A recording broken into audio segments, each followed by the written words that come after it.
KFOR.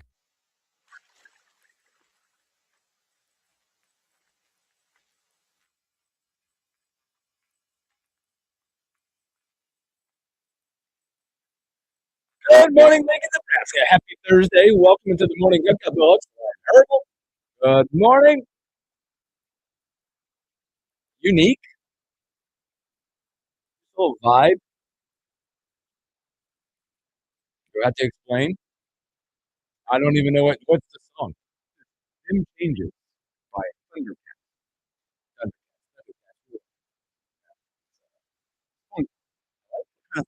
Kind of feels like I was trying to find the right vibe with like this gloomy day we're outside where it's like we can still be down. I think you have to do that for the last 3 or 4 days. Full outside. I got a chance to get out.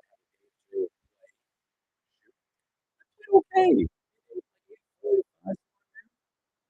Okay. But it was packed. Yesterday, who is head out there at the Highlands. Yesterday, they were going to get through 140 rounds.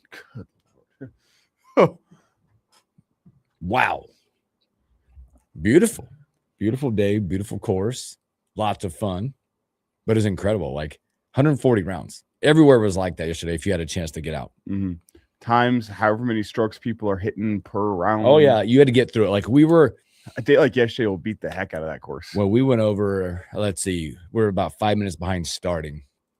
At our tee time was 12:40. Even at that time, it is a race against the clock for the darkness. Race against the clock. So every second mattered.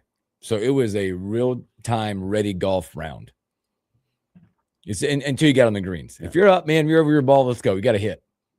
Honestly, that's how I think most rounds should be on the public courses on the busy square days. out the etiquette. You know, hey, here's my specifically on the busy days. Yes. On the busy days, once you get to we don't need to play, oh, well, he's behind me. Get up there and hit your shot. Yes. I think that should be a lot to do with that, but also here's the other thing. Whenever tee times are 7 minutes apart and everyone's all packed up against each other, we can leave some of the etiquette at home. I also believe up around the green. I say, yeah, I'm with you. Keep doing your etiquette, but on the fairway, just go. Fire away. Just keep people out of harm's way. Just fire away. The other thing that I have, maybe not a beef. It's not. I take that wrong. But I think on specific days, like yesterday, just like yesterday, you have 140 rounds going, blah, blah, blah. And this could be any course. I think that they should say, all right, because, there's a cart fee and there's a greens fee and all that, right? If you're in a cart. Days like yesterday, and I'm not saying in the golf season, on January the 7th, yesterday, beautiful day, they should outlaw walking the golf course. They should say, you're going to drive, and we're going to throw in the cart fee, whatever. Waive cart fee, everybody drives. Why do you say that? Just because you're burning the bulb. You're up against it. Here's what I'll say. You're up against the time. If you have walkers playing ready golf compared to people, because when you're in the cart, you have to drive the cart to one location, hit the shot, drive it to another location, hit the shot. Whereas if you have 4 walkers out there or 2 walkers out there paired up with each other and they're playing ready golf, my argument is it's damn near just as fast as being in a cart. It could be. It could be if you're a wily vet and you're hitting it where you can walk right to your ball. Mm-hmm. But I just was thinking through this about there probably were, I don't know how many groups were behind this. They did not finish in the light. No chance. There's no way, because we finished around 5:20. I say even 4.5 hours on a city course, it's not bad. Something like that. It's not bad. So I had a little, I'm like, boy, I feel bad because they paid for 18 most likely, and they're going to miss 3 holes. I've done that. You could have sped this process up. Just a thought. Not complaining. We got done. So it was fun. We got it done. Not today. For you. Not today. Be careful. There's going to be some rain, maybe some. I heard quite a bit of rain this afternoon. Yeah. And there's going to be some wintry mix where it's going to be right around that freezing line, and we're going to get some snow, some rain, but mostly rain. Doesn't sound like much accumulation. I'll take the rain. I'll take the temperatures above it. I will not be happy if we get into like the sub-freezing temps and then it goes into a icy kind of thing. Not a fan. Rain, I'm fine with. A lot to get to today. College football semis. It looks like we're done to, I think, nothing What but do we got now? nothing but maybe flurries. Okay. Things are looking up. Yeah, little to no snow accumulation, but we will have some icy roads. Are you kidding me? Well, we'll see. Guess I'll just go I home. think it's all down. I'll just go home. College football playoff. We're going to talk about that. NFL wildcard weekend is upon us. Marco D'Angelo, wagertalk.com. He's got both playoff games for us today. In 3 NFL games. 5 chances to cash some tickets. Nice. Interesting. But I have your plays just sitting over here. I'm ready. I'm ready and waiting. And then stories that we missed. Maybe some Husker news mixed into there. Just slightly quiet day. Slightly slower yesterday. Quiet day yesterday, pretty much. I mean, there were some offers. Well, and we talked with Evan Bland in the afternoon show Mm-hmm. Yesterday, the Average Joe Sports Show. Encourage you to check that out, 4 to 6, right here on KF4. You can also find it wherever you get podcasts. There you go. But boom. that's the one free plug for the day. Because one. You talk about yesterday kind of feels like the days you make it to midweek where you've made it through the top tier visitors that were out last weekend. You've made it through the guys that were top of your board. Now you're moving a little further down your board and you're getting into the guys that are, for lack of a better term, they were recruited over in the portal. So now they've entered their name into the portal late, or they knew, hey, I'm not going to be a top guy in the portal. So to generate a little buzz, let's enter my name just a little bit later into the portal. Let's do that come midweek. And then there's that second big week of visits where now, hey, you're top of mind because you just entered your name in the portal. Nebraska's going to sit back and they've made it through their top targets that they brought into campus first week. They got the quarterback situation settled. Wednesday's kind of like a reevaluation day. I think they had another interior offensive lineman on campus yesterday from Florida International. Yep. But it's kind of hey, we're going to sit back. We're going to reevaluate. We're going to determine our plan for the second weekend of the transfer portal window. That's kind of what yesterday felt like. I agree with that. And I think everything maybe was pointed toward maybe the bigger news was like there's 7 for 7. There are signatures. Mm-hmm. And everybody was like, all right. Because the jokes were coming out where they signed all that. I guess I don't know if we missed this. Maybe it just broke a little bit. You have another Husker in the portal. Who's that? Kenneth Williams has entered the portal. Return specialist. That went on scholarship. Mm-hmm. He has entered the portal. His Twitter page said that about 17 minutes ago. Everybody's breaking it now. That Kenneth Williams. It's an interesting one. Mm-hmm. I do know he does not necessarily see himself as a return specialist. He wants reps as a running back, which you can't blame. Hey, can't blame a kid. Can't blame the kid.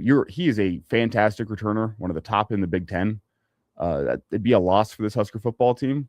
And honestly, among the names that have entered the portal thus far, aside from your quarterback, one of the bigger losses to lose return specialist. But you can't blame a kid if he does want to get reps at running back. That's the one you look at and go, I get it. If you don't see yourself as a career special teamer, you want to get reps at running back, knowing, hey, I always have return specialists in my back pocket if I so choose. Yeah, and that's when it's also, you see a kid like that, a really good kid, seem like, hey, go seize the moment. You can only do this once, and they probably had the conversation saying that that's what you want. It's probably not going to be here because we've got a couple that are here. We're trying to maybe bring in some others to get here to bolster that room. Now, I'll be curious if it is a I want to play running back, or did something happen within the last week where some other school came in and said, we need a return specialist. We love what you did last year. We got a blank check for you. We all know that game. That's the other side to this. But I know from some past conversations that he does want some reps to the running back room. But you also can't blame a kid if some other school says we need a return specialist. We think we're one piece away. Here's a boatload of money to come be a return specialist next year. Yeah. So I'll be curious to see if he has a destination in mind in that case, or if he's going out there saying, I want to be a running back and hey, look what I do as a returner. You get one guaranteed thing and I want an opportunity doing something else. And you look at these situations like that and what you're talking about is, I think whatever the situation is, you also look at timing. I think timing is big on all of these. Yes. Especially with the conversation you just had about someone coming in saying, hey, because you look at it, it's January 8th.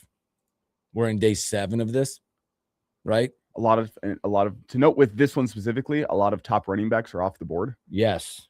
So now you're looking going, ugh, right? So timing, because I think the timing comes in, but I also think timing, the longer stuff happens and people land, you'll start seeing other people land, i.e. Dylan Raiola. That's a big topic out there. Why we not heard anything about where he's at, what's happening with him. It's all going to be timing. Because a lot of those quarterbacks are starting to go check mark, check mark, check mark, check mark, and we're going to get to you in the process somewhere. And to compare this to other sports, I know there's no trade deadline in college football, but I use that as the comparison for the timing element that you're using here. Franchises are going to be unwilling in baseball or in football or basketball, whatever it may be, to move on a guy preseason. Hey, this guy, he's not up for trade. We're going to need him this year. But then as the year goes on, hey, here's this young guy. Here we have a young relief pitcher who's coming up that we like. We're probably not going to be contenders right now this season. And I'm not necessarily saying that for the football team coming forward. I'm just using this as an example. Yep. But then that baseball team says, we have a young reliever coming up. We're not championship contenders this year. That reliever that we were unwilling to move on preseason, we'll make a move on him at the trade deadline. Yep. That's the comparison with the timing here. I agree. Of going in is football teams and players themselves understand with the timing, there's going to be teams out there that are more desperate, just like at the trade deadline. Hey, I need a guy. There's going to be guys that are brought into the football program through the transfer portal where you say, okay, now I'm needed a little less. The team needs me a little bit less.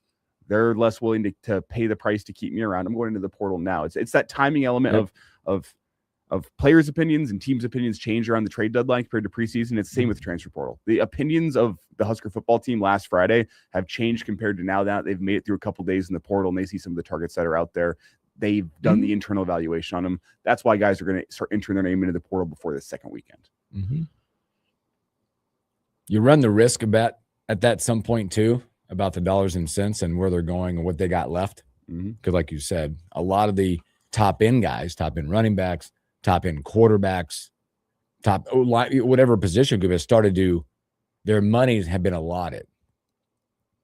And now you're looking at I don't call it value, but the value plays. I think the second week is value play time within this. And you start picking and going, all right, that Kenneth Williams type character, look at the mold he has. He's the guy we can go get. It's just interesting. I think a lot of this timing is very intriguing. To me, it's a lot like in the stock market too. When's the right time to get in? When's the right time to get out? When's the right time to buy? When's the right time to sell? Right? When you're starting to look at stock, you're like, oh, look at this. We're in week 2. That value is way different than when the portal first opened. Look at the value play I got now. I think this is the part also where teams, in my opinion, the GMs have more control of the conversation about your contract and your dollars. The players pretty much have lost not all the leverage, but part of the leverage now. You've lost part of it because now as a quarterback, and I'm not specifically talking about Dylan, okay? I'm not any quarterback that's still in there or a running back. They're having to go back and reevaluate their fit, their dollar value, and go, okay, where am I willing to do this at? Where am I willing to fit best now? And I'll get paid this for this fit. Quickly here, use the stock market comparison. Yep. This is not stock market advice, but this is advice that I've received. Time in the market is more important than timing the market. That is not related to football at all, but you mentioned the stock market, trying to buy low, sell high. That's advice that was given. Time in the market is more important than timing the market. I will encourage you that if you ever get into that or want to be in it, it's it's the game of life. It's a marathon. It's not a sprint. You can get killed in a sprint in the market. Marathons. Also, let me also sit out marathons. There okay. You've now tuned into the Hooksy and Elijah Dave Ramsey show. Yikes. Another piece of advice here out there. The New York Stock Exchange is the single greatest generator of wealth, you could argue, in human history. If you're not in the market and you have the funds to be in the market, I do encourage you to get Mhm. in the market, but just know it is volatile at times. Yeah. And as you say, if you're trying to do it as a Yeah. sprint, you're going to get burned, but it's a marathon. Time in the market more important than timing the market. And I agree with it. To me, the advice, not just the market, but anything that you do or want to be a part of, educate yourself leading up to it. Mhm. And don't take advice from guys on a radio show from 9 to 11. Don't go buy stock because Elijah No. Herbal said you need to be in the market. Obviously do your research, but I do think if you have the wealth to be in the stock market, you should it's a be in the good stock time. market. It's good. It's like but it's like this as well. Not just like 401k. If you haven't done it, you should have done it. You should be doing it. Mhm. Right? Marathons, backup plan, all that stuff. I'm the one that will never give you exact like advice about a stock, just for example. But I will tell you, life at being at 48, someone did that to me when I was 21. Like I got my first job. I was in the restaurant business, and someone who I worked for said, "You are going to sign up for 401k at 21 years old." I didn't know. All right. It's all worth it in the long run. Life's a marathon, not a sprint. All right, let's take our first break. There you go. If you didn't know you were going to get that today, you're welcome. You can get the rest of it right after our show at 11:05. Next segment, eliminating your debt. We've gone to food. We're going to eliminate debt. We're going to get you in the market. Yep. That, and we're going to tell you what you should be watching tonight, the college football playoff, when we come back.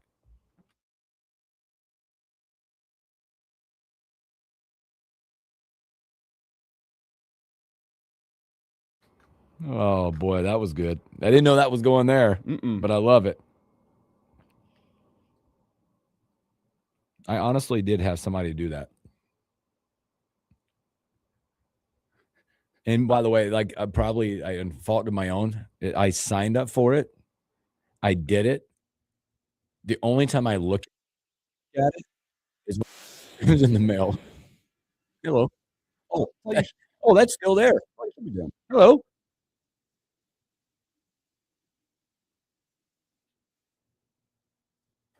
As that people are continuing to ask me about, like,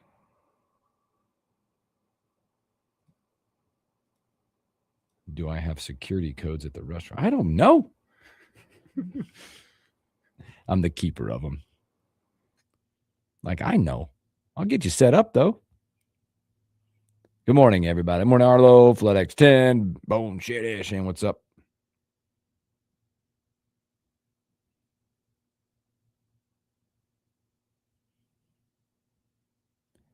Well, you got one there. This is fantastic.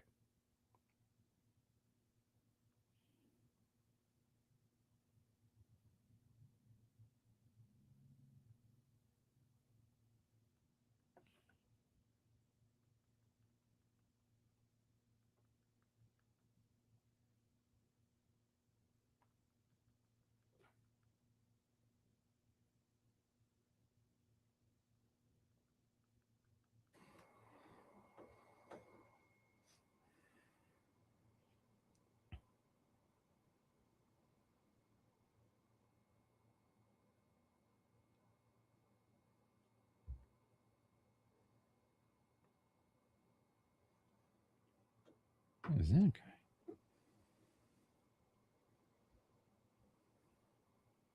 Oh, they're picking that stuff. Thank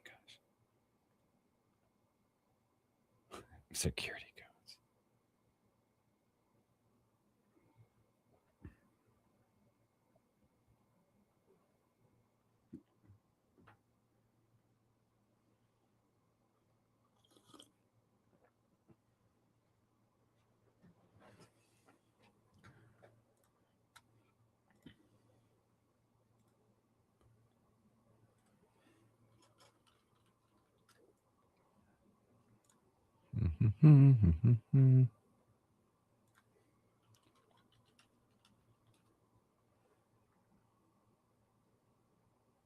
All right, there's taking care of the people right there.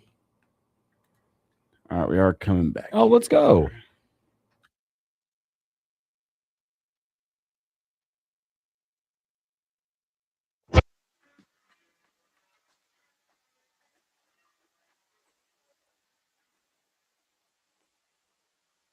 Welcome back in the morning, Hookup. Happy Thursday. Thanks for hanging out with us. It's kind of like the perfect night tonight, by the way. There's high school hoops right here on KFOR tonight. You guys are going to go on a super big run of great high school hoops coming up. Tonight, you'll get East North Star tonight, 7:05 right here at KFOR with City. Tomorrow night's a big one. Tomorrow night? Tomorrow night. Woo! Final 2 undefeated teams in Class A. Southeast and Southwest going off. That gym will be rocking. Yeah. Saturday, double header, girls and boys. Saturday evening, Omaha West Side. Southwest. Oh, It's a boy. top 5 matchup in the boys' side, top 10 matchup. The nicest. A lot of fun. You are this really tomorrow night. Yeah. Oh, yeah. I'll be in Saturday Justice. All the time. We heard most of the Northeast and Southeast on Tuesday. Could be a lot of great hoops. Also leading up to the feeling that you got some. I mean, yeah, Lincoln hoops right now. Again, I know we talk about the Metro a lot, but Lincoln hoops. If it stays the way it goes, you could get what 3 to maybe 4 state tournament bound teams. You'll have probably 3 to 4 teams hosting a district. Now you got to go take care of business in your district. But 3 to 4 teams that would be odds-on favorite to go make the state tournament. Not that we're betting, but not we're betting. Just saying. But they would be the favorite from each district to go out and win, because if these results hold, and the thing about high school basketball, and I've said this before, I'll say it again, you can always split the season into 2 halves, pre-holiday break and post-holiday break. There's always risers and fallers after that holiday break. But if the teams hold serve, yeah, you'll have a Lincoln flair in the state tournament, and maybe we'll actually have a Lincoln school. What's that title at the end of the year? It's wait. You know the information. It's since we've had a Lincoln team win the title, it's been a while. Wow, look at you. Yeah. You set that up? I'm on it today. Wow. Something you can bet on. Marco will tell you about it later, but there are 4 teams left in the college football playoff. Semis start tonight. The Fiesta Bowl out in Glendale on ESPN tonight. 6:30 start for you. Number 10 Miami taking on number 6 Ole Miss. I think this is an intriguing matchup. Always look at sports, and again, you can go with the tell of the tape. Miami is this, Ole Miss is this, blah, blah, blah. There's always an X factor of motivation. I don't know if you saw Ole Miss's coach. I forget. Paul, what's his last name? Who's coach? Ole Miss head coach now. Golding. There's X factors in sports that you can't put a finger on that's an intangible. And right now, Ole Miss has got that. The hatred for their former head coach. Woo! When he said they don't care who leads them out of the tunnel, I don't know if that's about the specific him or who. It's about, I think that team feels like who's not leading them out of the tunnel. Not saying that's part, but I think that goes into what's happening right now. But this is going to be an awesome. That thing is 52.5 over-unders. Ole Miss is getting 3.5 currently right now in that game. There's a lot of it, but Miami is so big up front on both sides. Their skill position guys are good. And I think a lot of people forget over time in the whole long football season that Miami was a top 10 team preseason. Now they faltered in the middle, but landed their way here and have proven they're a proven commodity in this playoff. Miami is going into this game, I think the team that if the game was played on paper, you would take. But you talked about the intangible. The chip on the shoulder nature from Ole Miss means you can't count them out. No. Both these games have intrigue. I don't know we're going to focus on tonight, but you look at tomorrow, it's a rematch. Tough to beat a team twice. So there's extra intrigue with that one. A Big Ten battle tomorrow night. We'll get to tomorrow night tomorrow. But tonight, it's the talent on paper that Miami has, the speed that they have all over the field. And they have a hard-hitting defense. They have an offense with skill position guys that just fly really hard to slow down. Great running back. But flip it around for Ole Miss. They have a chip on their shoulder, and they have Trinidad Chambliss. Oh, and then you can't just put your finger on what it is about them. And schematically, offensively, they just have an offense that is so hard to prepare for. The options that they have at the line of scrimmage every single snap, whatever defense you pick against Ole Miss, you're probably going to be wrong. Yes. Because of the options that they have at the line of scrimmage. Whenever they go out there and see your defense, they will make, I mean, it's option routes from the wide receivers. It's simple things offensively for Ole Miss that they do really, really well. And they can be adjustable at the line of scrimmage to make sure that they are running the right play considering what defense you're running. But it's not like it's a complex offense from Ole Miss. It's just they do everything very, very well, and they are adaptable. Yep. And I think defensively tonight, that's where this thing's going to be won, because these are two polar opposite defensive teams.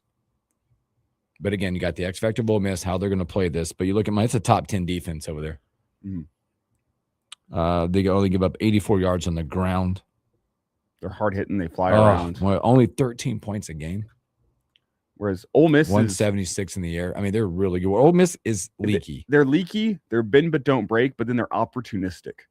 Yep. Once you pick up a couple first downs, they get an opportunistic sack. They get an opportunistic takeaway. That's how I define that defense, is they're bend but don't break. But then once they do bend, they're super opportunistic to make some splash plays. Agree. Whereas with Miami, they can hold you down all game long. We haven't seen many teams hold down Ohio State's offense like they did last week. I mean, you look at these, to tell the tape on the offensive side, both of these teams like to be offensive for sure. I think this, to me, it'll be one of those games. Again, I hate to say the trenches with teams like this, but you look at both these teams, like you look at both offenses, one almost 500 yards a game, one over 400 yards a game, but they both really love to run the football. They do like to run the football. Miami more, probably. I'm intrigued by this one. Oh, I'm intrigued by both of these games. Just the X factor of both these games, the intangible stuff. I think on the other, like you got the chip on the shoulder by Ole Miss. You got Miami, who has been really good most of the year, who I went into the playoff trying to prove it, because they, I don't know if it's controversy or not, but they got in all the Notre Dame talk, and now you're like, hey, we're here. Look at what they've done defensively against the two teams they've played. I mean, A&M got three points. It's a pretty good offense. They held an SEC offense at 3 points. They held Ohio State's offense down 14 points. But Ole Miss has been the offense that pretty much every single game this year they put up points. Yep. Putting up points has never been the issue for Ole Miss this year. Miami, I don't think they're going to be able to hold this Ole Miss offense to 3 points. That's just not how Ole Miss is. No. Ole Miss is going to score points. It's what they do. And that's why whenever I look at the lines for both of these games, it's a spot on. It's a 3-point favorite for Miami, 3.5 points for Indiana tomorrow. I understand why both of those teams are favored, but with the games, the emotions running high like this, I think both of those lines are just slightly elevated. I think the correct team is favored, and it's such a slim. But just to give both of these over the key number of 3, I think is just slightly elevated because of how interesting the stylistic matchups are in both of these games. And it's hard to pick a winner in this game. It really is. This one's hard. I'm going to let Marco pick it for you. I'm not going to. You're not going to. Who do I want with my heart and who I think is going to win? I think Miami wins this football game. I'm rooting for Ole Miss. I'm rooting for Ole Miss. But I think Miami will win this football game. And I think there's motivational. Think about the motivational Miami side, too. Minus the game. We talk about Ole Miss. How about Miami has a chance, if they do this, to go to the national championship in their home stadium? Be the first team ever to be playing a national championship game in their home stadium. There's a little bit there. It's a little bit there. I don't know if it's a lot, but it's enough. Well, whenever Miami's good, they do have fans that show up. Whenever they're bad, it doesn't matter. That doesn't matter. Miami, I'll be pulling for Ole Miss against a lot of people pulling against Lane more than anything. And as Shane says here, it's hard to root for Miami growing up as a Husker fan in the 90s. That's right. I know. It's a good one. So I'll go Miami. Go Miami. I like a field goal game. My heart tells me Ole Miss, but my head tells me Miami, in that like a 27-24 type game. It's about where I'm at. Yep. So I think to get this one over that key number of 3, is it right at 3? Right at 3. So if it was 2.5, I'd be. I think I'd be on Miami, but at 3, that's a hard one to be. That's the half click part. I almost want to go Ole Miss at 3. I know. Well, we'll see. Because Ole Miss, they got a fighting chance in this one. Yeah. It's not like it's not like Miami is head and shoulders better than them talent-wise. They're not down and out. It's Miami's got this slim talent edge because one thing we talked about, their defense. Miami defense is legit. Yep. But I mean, I could see Ole Miss going to win this game by a touchdown. Oh, absolutely. I can't see either team running away with this game. Nope. I agree with you. Whereas tomorrow night, I could see one team running away with it. I could as well, which we're not that smart, which means we'll probably be wrong. It's probably gonna be Oregon running away with it because it's really hard to beat a team twice. I saw a stat on ESPN this morning. Give credit to those guys for ESPN. I saw a stat because of the last 7 times. Did you see this? I think the last 7 times that a team has met in the semifinals of the playoff that have played before, the other team won it 6 times. Wow.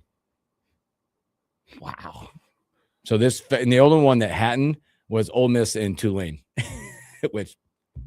Because Oregon, let's be honest, they have the advantage going into this because they can make adjustments from their first game plan. What can Indiana do? Indiana can try to predict the adjustments that Oregon makes. Yep.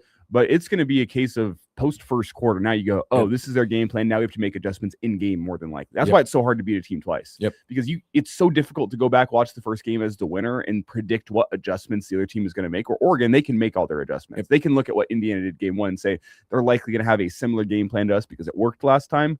What adjustments can we make? That's what makes it so tough to beat a team twice is the team that lost the first game essentially gets the chance to throw that first punch in terms of what adjustments they can make going into a game for game 2. Yep.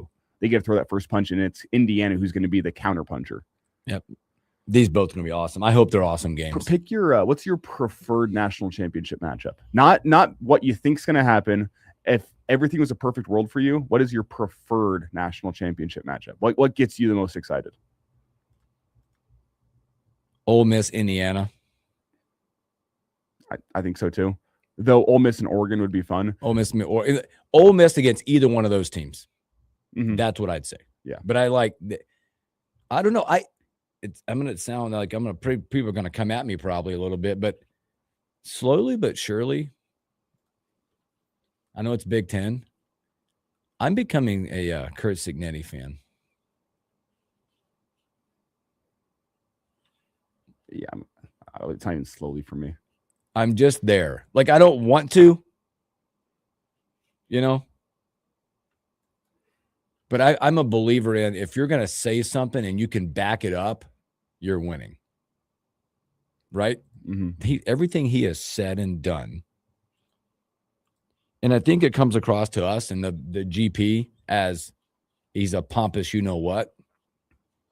I think he's telling us exactly what's going on and how it's going to go. With success like that makes people hate people. It's the confidence, right? It comes off as arrogance, and you watch him a little bit more, and you realize that's not arrogance; it's confidence. I win. Google me. You first go. That's arrogance. The dude's at Indiana. What are you doing? What are you doing? You arrogant a-hole. And then the dude goes out and wins, and you go, "Oh, it wasn't arrogance." The man just had so much self-confidence that he thought, I win everywhere, and I can win at Indiana, and he was right. You know what else it does to you? The story just came out. It says that the headline is Indiana football got another big donation from Mark Cuban. Success drives more success. Listen, they've gotten behind him, by the way. But what I've liked about him so far, one, he says what he says, and it's getting done. He's also quietly has built a culture there. And people are going to be slow to accept this, especially down in SEC country. I think the Big Ten and fans around our hemisphere of college football have understood and accepted this, probably going on about 6 months now, really since the first Oregon game. But if it's not clear to you now, Indiana, throughout what happened the last 100 years in college football, Indiana is a football power.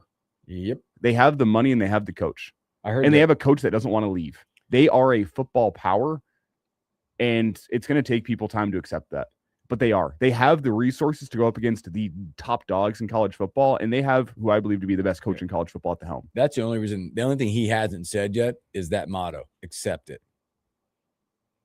The question on Get Up this morning was, which is a great question they ask, is I watch Get Up on Thursday mornings when I'm awake because it's got Compton and all, and Pate on there, which I like that element of Get Up. Mm-hmm. Is this the biggest turnaround in any college sport you've ever witnessed? Indiana football. In terms of how quick it happened, probably. Look how bad they were a few years ago to where they are now. They're bigger than Indiana basketball right now. Oh, it's not close. And that is well. And if you're a Husker basketball fan, are you rooting for an Indiana win tomorrow in hopes that the crowd in Bloomington on Saturday morning is hungover and not as raucous as they might usually be? Sure. Is that what you're hoping for? Sure. Is that a factor? I don't think our basketball team cares. I don't think the basketball team cares, but does it help you if you have a slightly quieter crowd? I think because they're hungover and loud I think noises 11 o'clock games stink anyway at most places. But especially after it takes a while. Especially after your team plays a college football playoff semifinal, if they're out partying till the early morning hours in Bloomington, sure, a late arriving, quieter crowd because they have those headaches and the loud noises hurt their head. Shut up. Oh boy! All right, let's take good college football playoff tonight. You got Miami, Ole Miss, 6:30 tonight, ESPN. And something to note here before we take a break. You have 3 teams out of these 4 that either haven't won a national championship or it's been a long time since they've done so. Yep. Ole Miss, last time that they won a split national championship in 1960. Wow. Pre-national championship game, they split it with the Minnesota Golden Gophers. Wow. They've also claimed 59 and 61, but that's not officially recognized. The officially recognized national championship is 1960 for Ole Miss, and that was a split one. They got the Football Writers Association national championship, whereas the AP went to the Minnesota Golden Gophers. Then you have Oregon and Indiana on the other side. Never. Boy, a little bit of motivation going on. That's why I think I'm rooting for Ole Miss / and then Ole Miss against Indiana or Oregon because history being made. So and Miami. Bah. Speaking of more, I'm sick of Michael Irvin. Just kidding. This is an aside. As an aside, I am glad to see because it's going away. An alumni of a college football program that still has that much pride in the program. You're not going to see that 30, 40 years from now with some of these guys that are soldiers of fortune moving program to program. I agree. All right, let's take a break. Speaking of something else more fun, Wild Card Weekend is upon us. And by the way, we might know who that mystery 17 was that was trying to contact John Harbaugh now. Got reported yesterday. Now, let's talk about that and a whole lot more when we return.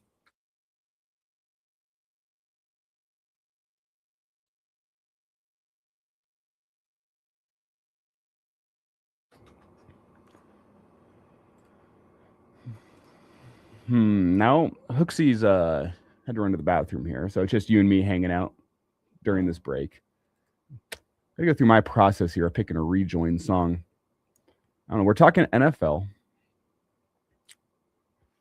Talking maybe Harbaugh. Is there any big songs about Baltimore? Probably not.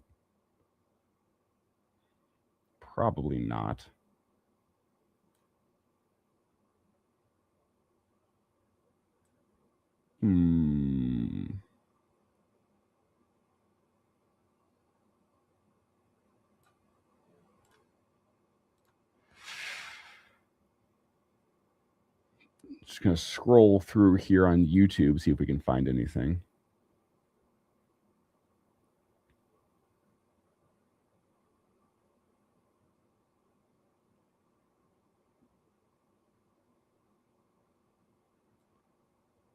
Vibe is like, I think the vibe is like a 90s rock type of vibe. Soundgarden, no. Some Bush, maybe?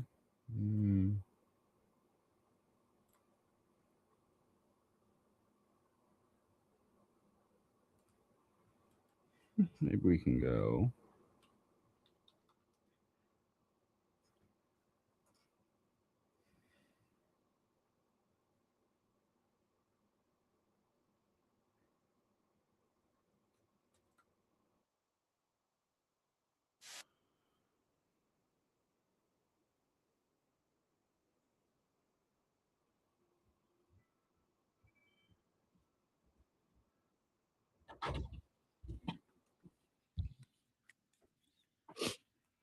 Back.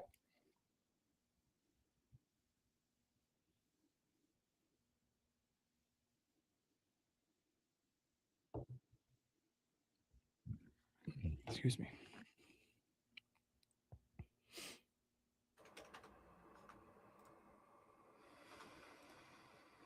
Yeah, buddy. What is this?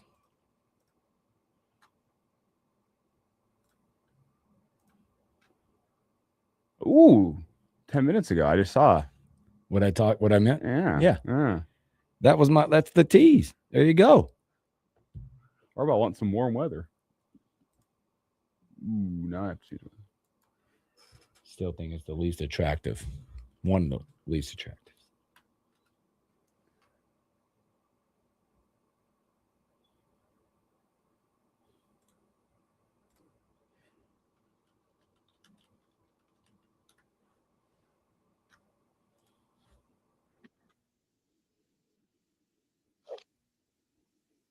Mhm.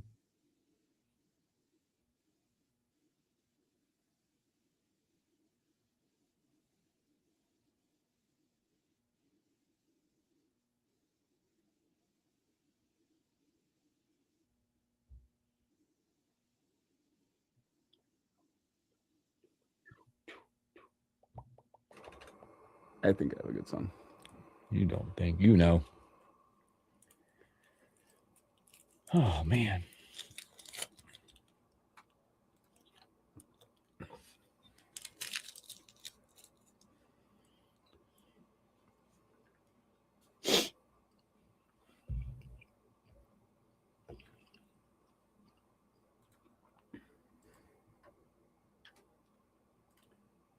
All right, we are coming back here.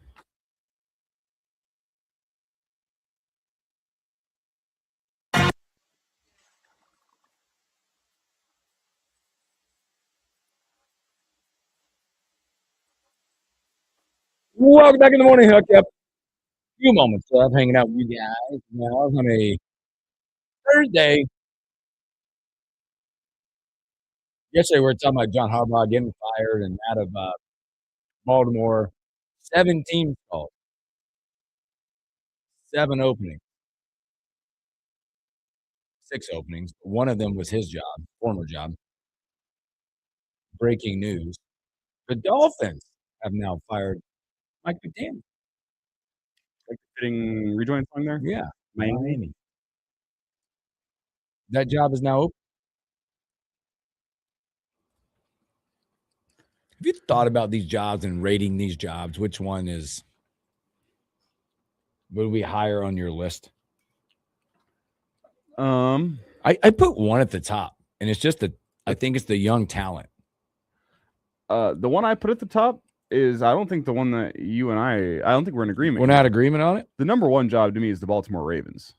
Oh yeah, sorry, the Ravens. Yes, that talent, but that's a different type of that's job. A different type of job. That I don't think they make that move on Harbaugh unless they have someone in mind. I think that's a. There's your like top of the line, like we talked about the portal. Here's your top 2 or 3 guys. That's like you've zeroed in on a guy that's done it, or maybe this isn't a coordinator. I don't believe a coordinator coming in and run that program. You have 1 to 2 guys in mind, knowing that you have a playoff roster already. Mm-hmm.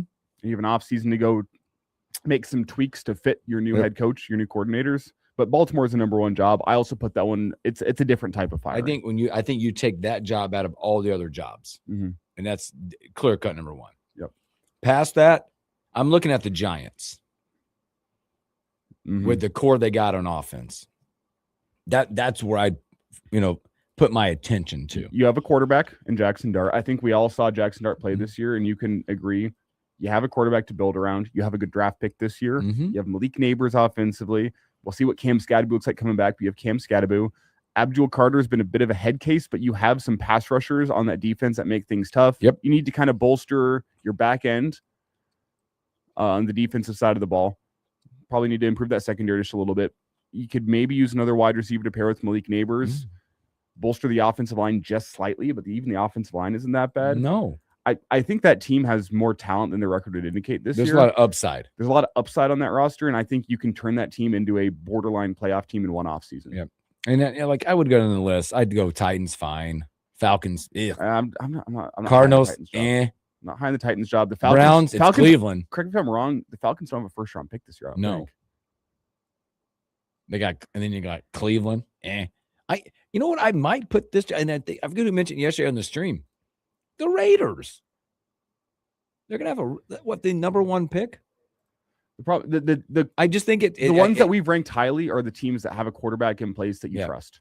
Yeah, I like Cam Ward with the Titans. I do. I think he's got future, but I think that roster has a lot of issues. Yes, you have your work cut out for you. That is a 2 to 3 year rebuild, but you have your quarterback in place. I think The Ravens is a 1-year turnaround. You should be a playoff team next year. That's the expectation. No doubt. The expectation is playoffs. Expectation is playoffs next year. Giants, you probably have a 2-year window to make the playoffs, but you should be pushing for a playoff berth next season. Well, and so that's why those are the top 3 jobs, I think, because they have quarterbacks in place. And I go back. I'm not going to poop on Cleveland too much. On the flip side, Cleveland has a defense. Can you get partners on the offense? And maybe Shedeur is their answer at quarterback. I don't know. But can you build that? I think he's a stopgap at quarterback. You can roll with him for a season knowing the quarterback class sucks this year, and you can go build up the rest of the roster. And then a year down the road, you can go either try to get a veteran quarterback in or you can go to the draft. But I think Shedeur Sanders has shown himself to be enough to be a good stopgap quarterback for a year. Sure. Absolutely. While you build the other elements of your roster that need some help. You have a running back in place. Yep. I mean, if that Quinshon Judkins looks great for them. And if that defense can continue to perform like it does, you know how the pressure takes off the offense. Mm-hmm. It could be a formidable place to be. You could use some offensive line and you could use some wide receivers. Mm-hmm. But other than that roster feels solid. It does. And I think somewhere down the road, you need a quarterback. I don't think Shedeur is the long-term answer. But again, I think he can hold it down for a season if you need him to be. I don't see him making a playoff run, but I can see them being in that 7-10 type range next year. If you improve your roster, if you're 7-10, that means you're probably a quarterback away. If Shedeur gets you to 7-10. Oh, and this is an important point. The Browns still do owe money to Deshaun Watson. Jeez. So, but to use the Broncos example, the Broncos still owe money to Russell Wilson. They have $30 million less to work with. Mm-hmm. Which shows me it's doable, but you have more money to work with as the years go on. Yes. So every offseason, you'll have more money. Intriguing stuff happening right now. So that's why we didn't even mention Miami. I don't like Miami. I don't like Miami's. I don't like their roster makeup. They don't have a quarterback. They kind of went all in on 2 to 3 seasons ago, and it didn't work out for them, which means you're kind of in full rebuild mode if you're Miami. Tyreek out for quite a while still, probably. You have Jalen Waddle, who seems pretty unhappy there. He's hot and cold. You do have Devon Achane, who I love. What do they like? Great running back. But and you got the weather. But you're going to need whichever coach steps into that building knows. But Josh, it's full rebuild time. It is full rebuild, and you're in that AFC East, man, where the Patriots are up and coming right now. Look at them. You're one with Bear, but look at the Buffalo Bills. I mean, here's what's crazy. If I was a coach out there, I know the locales are different. I'd rather be a coach of the Cleveland Browns than the coach of the Miami Dolphins.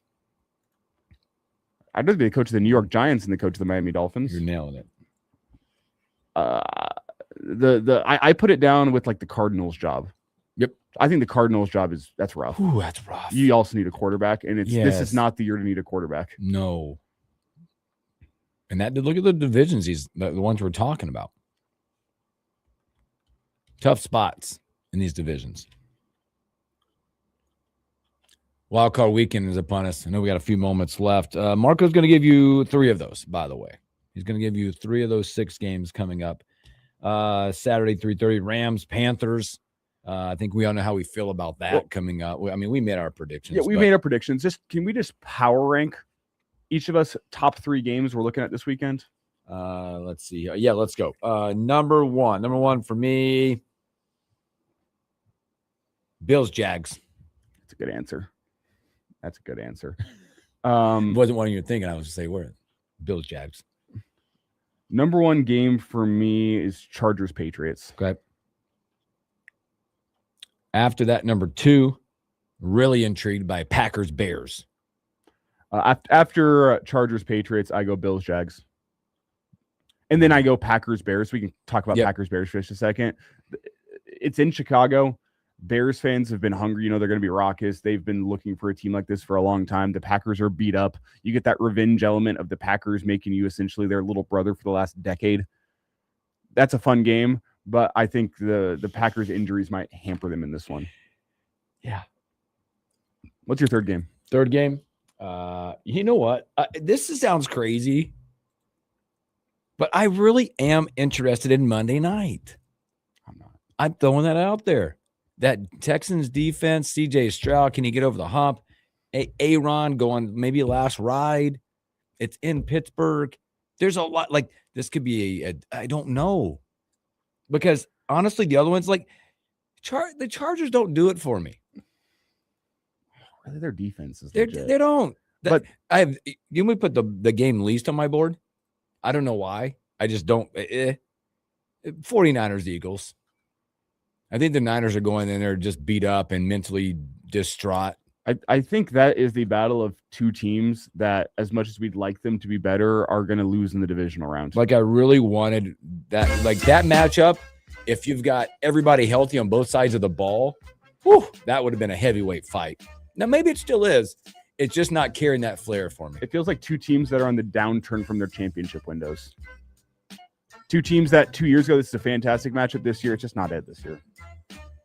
Yep. And especially all the stuff. And again, if I got to see another tush push. Yeah. Coming up, Marco D'Angelo with thewagertalk.com. 5 games for you. Sit back, relax. We'll be right back.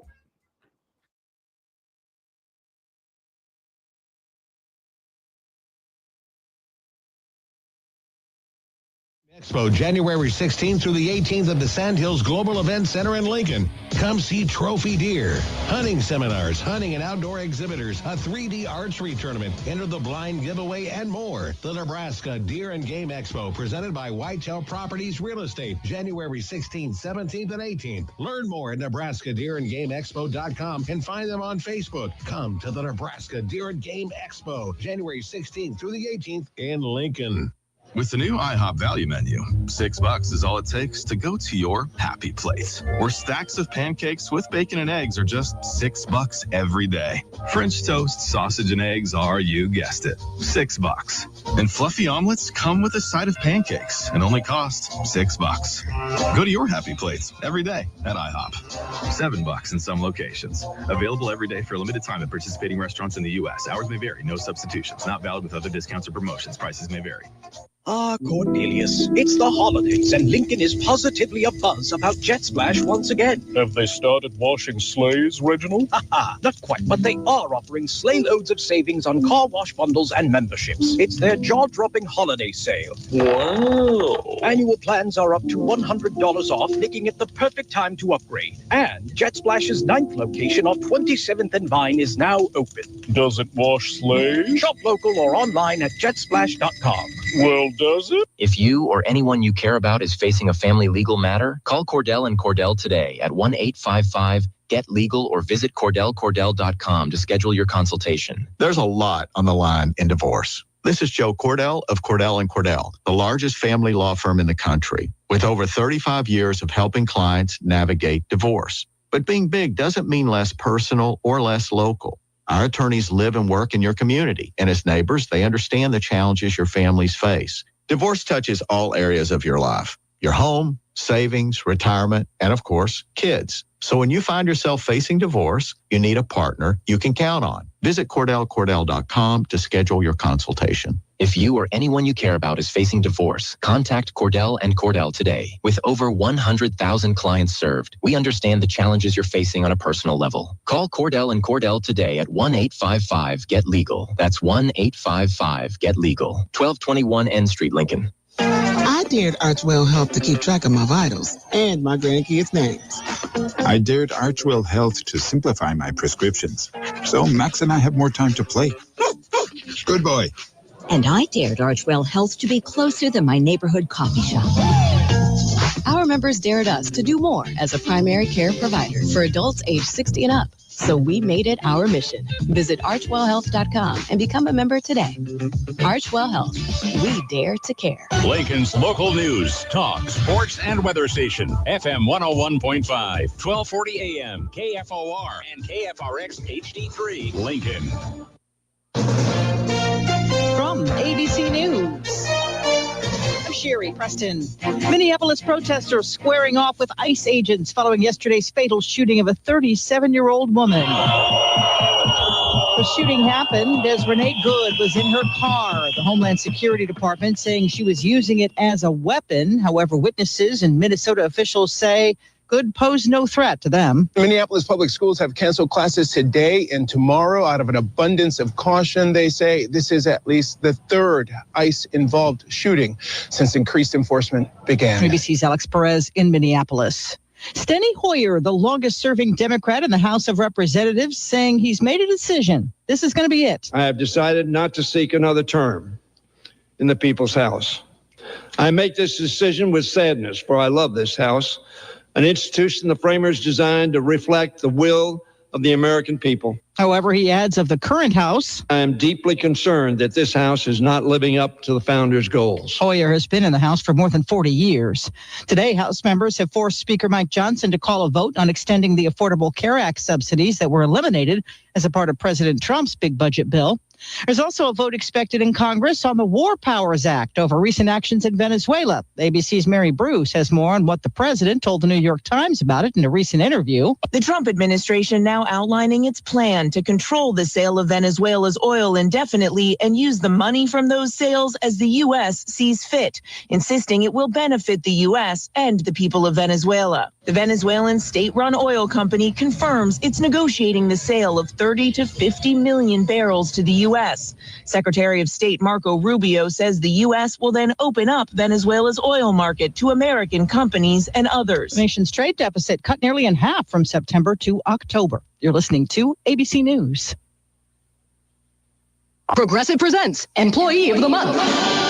Small Business Edition. Today's recipient from Terry's Tiny Homes, Terry. Sure, as the only employee of her company, Terry was probably the front runner, but saving money getting personalized discounts with a commercial auto quote from Progressive, well, that gave Terry the edge. Over Terry. Terry. Keep awkwardly chanting your own name, Terry. You deserve it. Woo! Be your own Terry. See if you could save in as little as 8 minutes at progressivecommercial.com. Progressive Casualty Insurance Company and affiliates. Discounts not available in all states or situations. I'm Ed Evans, CEO of Consumer Cellular. Ever wonder why Big Wireless wants you on an unlimited plan? They probably want you to cover the cost of those 20-somethings using all that data every month. But most people 50 and up like me only use 12 gigs or less. Don't get bamboozled by Big Wireless. Switch to Consumer Cellular. Our plans start at just $20, and we use the same towers as the big guys. Join the millions who choose something better, because if you're not using all that data, you're probably getting used. Call 1-888-FREEDOM or visit consumercellular.com/facts. Plans include $5 credit for auto pay and e-billing. See site for additional facts.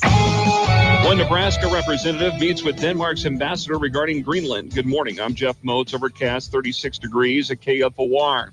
Efforts by the Trump administration to control Greenland include not ruling out the use of military force to do so, but the administration prefers diplomacy. The rhetoric, though, has sparked some pushback from members of the GOP as Greenland is a territory of Denmark, which is a NATO ally. Nebraska 1st District Republican Congressman Mike Flood told reporters Wednesday he's met with Denmark's ambassador, and it was noted that Denmark has never said no to the United States. Our countries have had a long and wonderful relationship, and we want that to continue.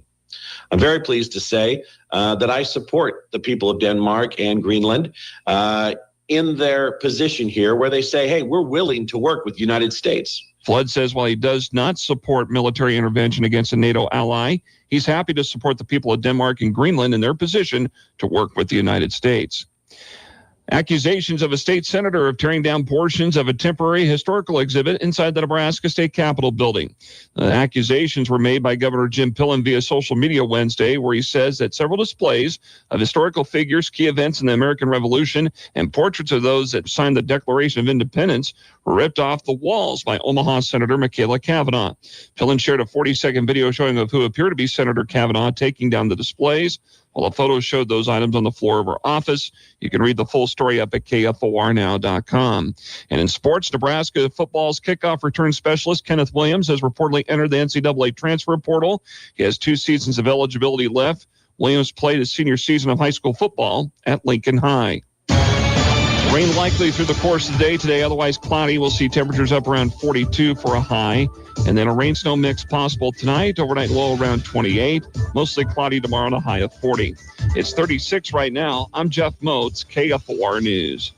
With the new IHOP value menu, $6 is all it takes to go to your happy place, where stacks of pancakes with bacon and eggs are just $6 every day. French toast, sausage, and eggs are, you guessed it, $6. And fluffy omelets come with a side of pancakes and only cost $6. Go to your happy place every day at IHOP.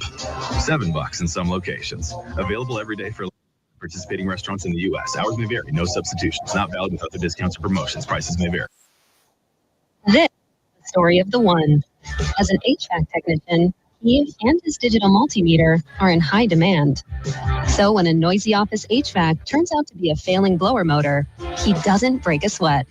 With Grainger's easy-to-use website and product information, he selects the product he needs to keep everything humming right along. This is the Morning Hookup on KFOR.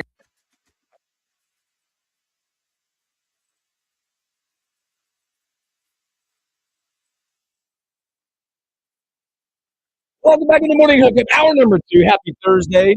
Well, I don't know. We've been asking a lot of questions, talking a lot of stuff, but there's been no bigger question than Kobe for you on the stream. Did you miss it, or you just like? I'm seeing it. The problem is I'm working late tonight. No soup for you. We got high school basketball tonight. I'll be getting home probably around 9. Which makes it difficult because you know what soups have to do? Simmer. They have to meld. Flavors to come together. Sounds like a can tonight. I'm not sure what I'm doing for dinner yet, but considering that'll be around second half of college football playoff, you're going to need to set the move quickly. It might be mac and cheese and hot dogs that night. Yeah. We'll see. That would be disappointing, but sometimes you got to do what you got to do. Roommates might need to understand what your schedule's like.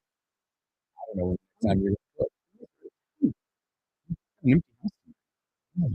Yeah. One in Colorado, one's in Columbus. Yeah.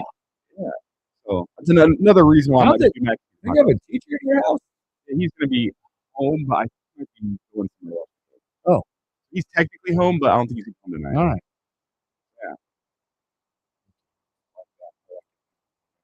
Yeah. I shouldn't say that because people could be listening. Nice every once in a while. Nice every once in a while. So I talk for a living. I work in radio, and there are times whenever I want to get home and just be like, "Everyone, shut the f up." I need my thinking time. Yes.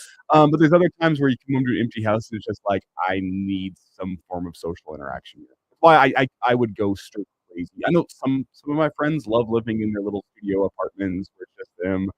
I'd go freaking insane. I need something. So roommates can be frustrating at times, but the big benefit is I don't come home to an empty house every Yes. single night where it's just me alone with my thoughts. That's a dangerous recipe. I love that.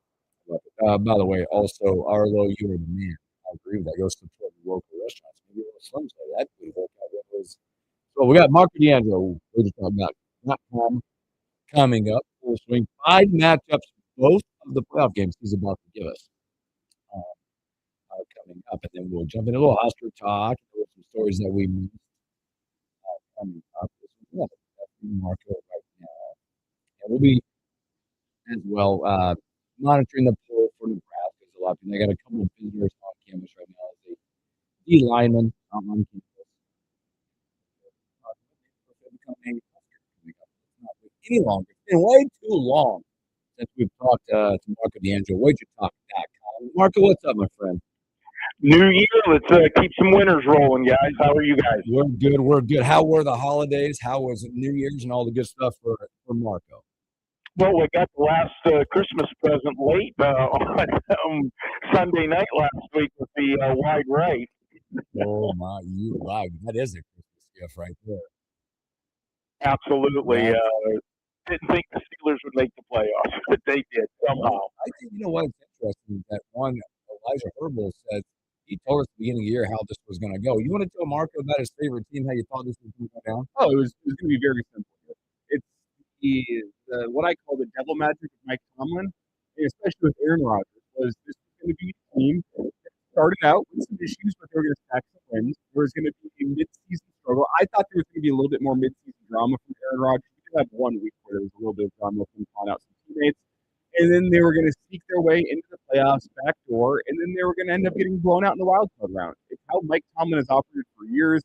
I don't envy Steelers fans because they are kind of stuck in the purgatory of, well, we're making the playoffs every single year, so we can't blow it up and rebuild. But at the same time, you're making the playoffs every single year, so how mad can you be?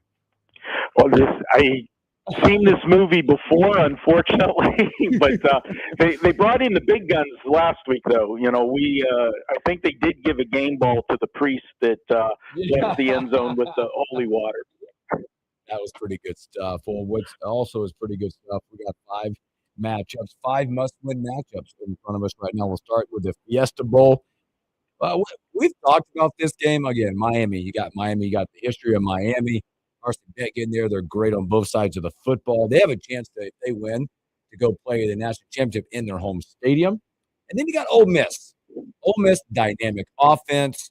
You got and this one, I think there's like an X factor in this one is it's like you hear Golden talk about they don't really care about who runs out of the tunnel with them. I think it's who's not there with them. And there's a little chip on the shoulder. Ole Miss, Miami. Absolutely, and you set it up perfectly because this is a matchup of strength versus strength. The strength on the Miami side is the defense. There's no question about that, and they are playing lights out. During this current six-game winning streak, they've held all six opponents to 17 or fewer points. Now, on the flip side to that, the strength of Ole Miss has been the offense, and during their seven-game winning streak, they've scored 30 or more in every game. For Miami to win this game, though, they've got to get more out of Carson Beck. In the two playoff games so far, he's been nothing more than a game manager. He's had just 103 and 138 yards passing. Now, he's had a great completion percentage, but they're all dink and dunk variety. They're not stretching the field. No one has been able to completely shut down this Ole Miss offense. Now, they've thrown for 300 yards or more in 5 straight games. If Miami has to play from behind, I'm not sure Carson Beck is the answer. There's a reason why, he wasn't at Georgia anymore. He ended up at Miami. They've done well there, and you know that the ACC is not known for a lot of strong defenses. We'll see what happens in this one if they fall behind, and I think they will. I was very impressed with the Ole Miss quarterback against Georgia. The guy's not a true dual threat quarterback. But what he is elusive in the backfield.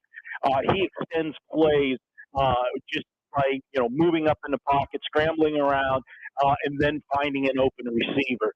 This is going to be a great game, and I think the X factor here is yes, this team is on a mission. It is them against the world. They want to show they can win without Mr. Kiffin, who's down in LSU. I'm going to go ahead and call Ole Miss win what should be a good one. So Ole Miss 31-30. Viva Las Vegas! Yeah, we have technical difficulties. We're manually doing this, Mark. I hope you enjoy.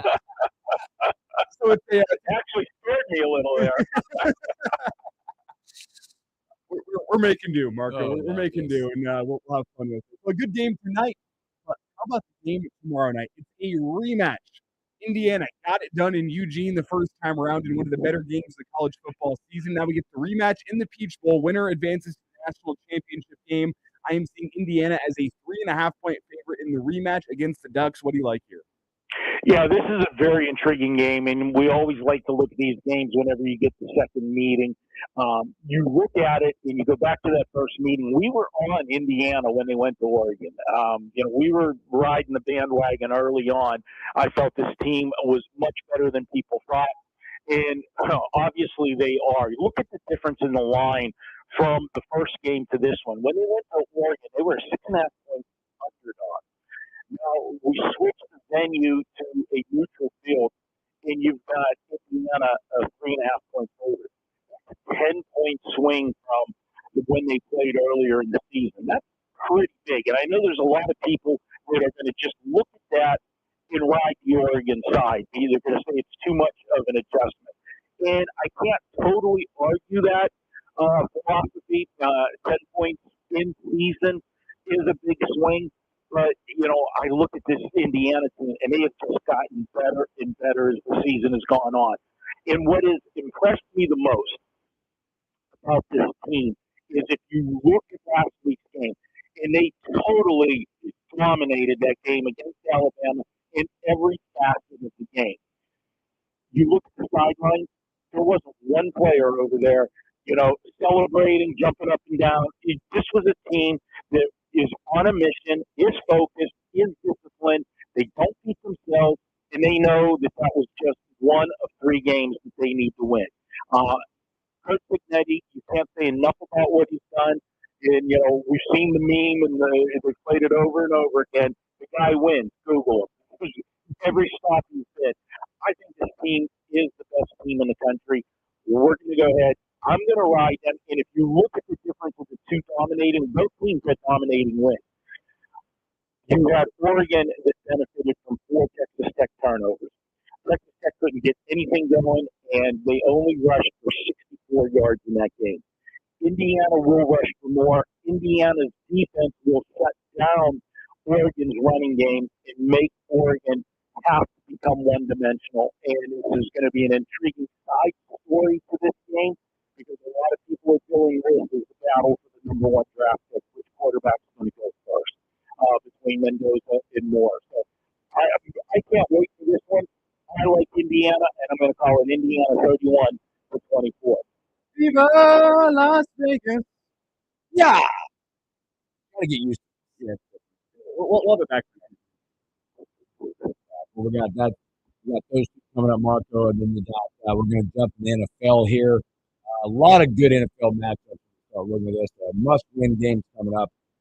Boy, this first one, I feel like this is minimum for this. We got the Rams heading out to Carolina, 8-9 Carolina, slipping into the playoffs. The Saints Falcons game. Rams getting Adams back. Got probably maybe the MVP on one side, and the Carolina Panthers. They're going to be hosting this game. Yeah, it's not often that you see a team that has a losing record and get into the playoffs. And I can remember many years back, the Saints did that one year, slipped into the playoffs with a losing record, and they actually won their playoff game. We do have history in this one as well. This is the biggest home underdog we've ever had in a playoff game. It's sitting at 10.5, and we're even seeing 11 popping up now. And for good reason. Now, these two played during the regular season, and this was a game that we were on when they played. We had Carolina in that game, and Carolina pulled off the upset. The reason we had Carolina in that game is we were going against the Rams. It wasn't as much as we were taking Carolina. We were going against the Rams because they were coming off winning their 6th game in a row, but it was the last 3 games that set them up for a flat spot. The Rams had just beaten 3 weeks prior San Francisco in a big revenge game. If you remember, earlier in the year, the Rams kind of got embarrassed, losing at home on a Thursday night to the 49ers when the 49ers had half of the team was out with injury. The line had went crazy in that game, and somehow the 49ers found a way to win that game. Then they followed that up with a battle for first place with Seattle. They beat Seattle in that game, gaining sole possession of first place, only to follow that up with a 34-7 blowout of Tampa Bay on Sunday Night Football. So coming off of those 3 games and traveling cross-country to play Carolina, they looked past them. They were flat as a pancake. Stafford had his worst game of the season, 3 turnovers in that game, and they lost 31-28, even though they were -3 in the turnover department. You're -3 in the turnover department. You're supposed to lose by more than 3 points. That tells you how much better they were than Carolina in that game. I'm not going to go full game here with this spread because it is an inflated number for a playoff game. But what I am going to do is I'm going to take this as a first half wager. You're going to get the Rams at -6.5. Some places might have it at 7 as we get closer to game time. But I look for them to be up like 10 or more at halftime, and here's why. They're going to be focused for the start of this game because of what happened in the first game. 2, the Carolina Panthers are going to have a game plan that's going to be conservative. They're not going to put Bryce Young in harm's way early. And we know McVay teams start fast because they come out with their scripted plays. You know Stafford wants to make amends for the first game here when they played a couple months ago. This is going to be a great spot for them to get off to a quick start, and I look for them to have a 10 or point more lead at halftime. Then we'll see whatever happens in the second half. Don't have to worry about it. We'll cash the ticket at halftime and put our feet up and enjoy the rest of the game. Take the Rams, lay the points first half. That's the play in this one. Viva Las Vegas. Yeah. I'm just waiting for the delay. I'm emphatic that it doesn't start right away, so I'm just making sure that Marco D'Angelo That's what scared me, guys. We didn't have the delay on the first. Marco D'Angelo with us here, RangersTalk.com. Some plays for the weekend. He's taking you through college football. Now we're getting to the NFL. And Marco, the next game we have for you is Monday Night Football. It's a game that I'm not too enthused by, but over here, he's really excited. Houston Texans traveling to Pittsburgh, taking on Pittsburgh Steelers. I think, as I predicted all season long, this is a big win for the Houston Texans. What do you think about this football game? What do you take on it from a betting point of view? Well, when you look at this game, the thing that stood out to me is the over-under of 39.5. Okay, and how many people are going to look at this and see 39? You just don't see totals in the NFL in the 30s anymore. And then you look at the scores from last week, and you're going to say, yeah, there's no way this game stays under the total. But when you dig deep and you look at these two coaches, they could basically be Siamese twins. I mean, D'Amico Ryans and Mike Tomlin come from the same school of thought is how they coach their teams and play football. They don't like to take chances on offense. They want to rely on their defenses to keep them in the game and play the field position battle and find a way to win the game late. The problem for the Steelers here is that the Houston defense is much better than their defense. Houston has held 8 of 11 opponents to 100 or fewer yards rushing. They've held 14 of 17 opponents to 21 or fewer points. Now, Pittsburgh will get DK Metcalf back this week from suspension. And the reason this is going to be huge is not just because he's going to be back and you have your number one weapon, but because he's been out for the last 2 weeks. What it has done for the Pittsburgh Steelers, and this is going to sound silly, but it's made them better offensively, is Rodgers had to get other people involved.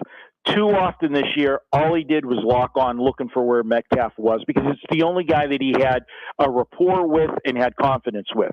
Because of what's happened in the last 2 weeks and other receivers making big plays for him, they got Freiermuth back into the offense last week. Gainwell's been his number 2 guy all year. Calvin Austin got back into the mix last week. Thielen even caught a pass last week. What this is going to do is open up the secondary receivers because now Metcalf will draw the double team. So it'll let Pittsburgh move the ball down the field. And Pittsburgh generally doesn't have those big plays. They got to matriculate their way down the field. Long drives, that eats clock up. And that's what I'm looking here. Now, if you remember the Sunday night game, it was 13-10. Halfway through the fourth quarter before the floodgates opened up. And it was broken plays, big plays that made scores, but it forced the other team to have to answer. I think this is going to be a back and forth game all the way, low scoring game. And in a perfect world, I would have a score of 17-16 Pittsburgh. And that's what we're going to call it. Viva Las Vegas. Yeah. I'm just intrigued by it because it's in Pittsburgh. And by the way, I just started watching these documentaries on Netflix, and I'm watching the one right now with Aaron Rodgers. He's kind of an odd guy. You think? I was really intrigued by him going to those trips he goes on. Yeah. Woo. It's a weird spot to be. They actually say that he has enjoyed this year in Pittsburgh more than anything since the heydays of Green Bay. Wow. He's really enjoyed his time here. And there is a lot of speculation that they might run it back one more time. I'm going to say you might just win Aaron Rodgers back for another year, Marco. Maybe. All right, this last game coming up. This one is intriguing as well. You got Green Bay, Chicago. These two teams, you think back, you look at their schedules. They met twice in about 14 days playing football. One of those with Micah Parsons, one of those without. They split the games. What do you got, Marco? Green Bay headed Chicago.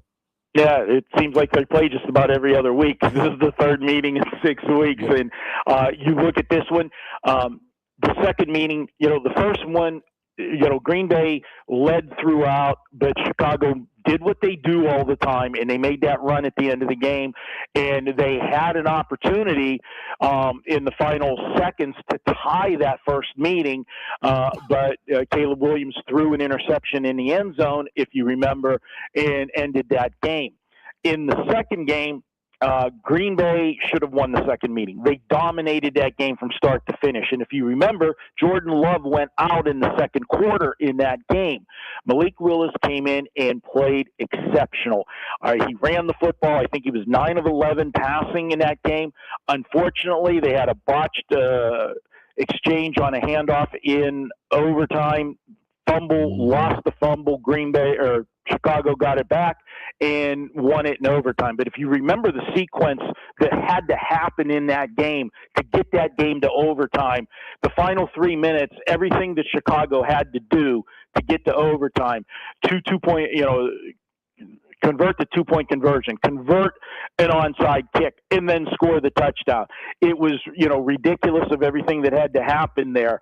Green Bay was in a horrible scheduling spot when they played that second meeting, and then throw in Jordan Love getting hurt.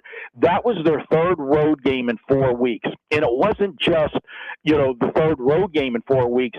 They were coming off playing at Detroit, playing Chicago at home, then back out on the road at Denver, a physical game, and then at Chicago. That was a murderous 4-week schedule. And Chicago had everything go their way at the end. I think Green Bay's the better team. We know Chicago has come from behind how many times this year. They are been on the fortunate side. They, kind of remind you a little bit of Kansas City last year in the fact of all the close games. 11 of their 17 games this year have been decided by 7 points or less. I'm going to give the nod here to Love over Williams just because of the playoff experience. This will be Caleb Williams' first look at, playing in the playoffs. Also, you look at the difference in defense. I think the Green Bay has the better defense. I know they're going to miss Micah Parsons. That hurts, them here, but this is still a team that can play defense. And if you look at the Chicago defense, the concern for me is look at the last 3 games. They've allowed 192, 200, and 122 on the ground, nearly 5 yards per carry. That's going to be the difference in this game, along with the experience that Green Bay has in the playoffs over Chicago. Let's call it Green Bay 27-23. Viva Las Vegas. Yeah, it's Marco D'Angelo with WagerTalk.com. Marco, have you informed your family that you're not going to return home starting midday today until Tuesday morning with all the gameplay that's coming up? They're pretty used to it. We just came off of all of the. We've done that for the last basically 2 weeks now. It's not as bad as before when the other bowl games actually meant something, Yep. and you had stuff games every day from Christmas through New Year's. But they're used to it. But they like the fruits of the labor. Oh, awesome. Well, Marco, again, we appreciate you so much. Tell us. Again, let's refresh because it's been a while. Where can we find you at that show? Bet on it. And what's new at the deli?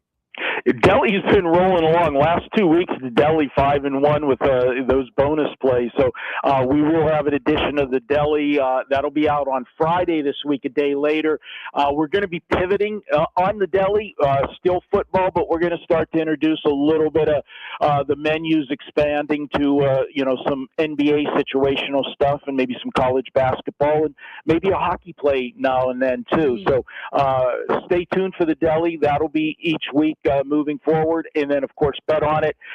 We're here with in-depth breakdown of both of the college football games and all 6 of the playoff games we covered between us on the show. So you can check that out on our YouTube channel, Wager Talk TV. And if you want to find me on social media, go to X and check out Marco in Vegas. Awesome, Marco. Great stuff as always, my friend. Take care of yourself. We'll see you at the window cashing those tickets. All right. Talk to you guys next week. Marco D'Angelo, WagerTalk.com. Great stuff from Marco. If you missed any of that or any part of that segment or any of the segments, so we go to YouTube, look up the Morning Hookup, and you can catch those.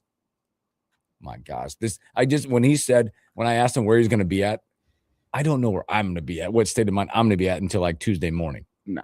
With all these games. This is one of the better weekends of sports. It's up there. Wild card weekend and divisional weekends. The next 2 weekends are up there to me with Masters weekend, the first weekend of the NCAA tournament for basketball. They just top tier. Like I said, I don't give out specific advice, but I will give out specific advice. Whatever you're doing, whatever you got going on, take the time today, and each tomorrow during the day, try to be as productive as possible. Get your stuff done. No excuses. Get it out of the way. My wife sent me a list. I got like half of it done. Because I just said, look what's going on. I need to be somewhere. I need to be sitting on the couch watching these games. Get ahead of your schedule. I mean, I'm so excited. So, all right, let's take a break. When we come back, do a little Husker talk. Husker basketball we got coming up. Basketball last night was really good again, too, by the way. Let's talk about that and a whole lot more when we return.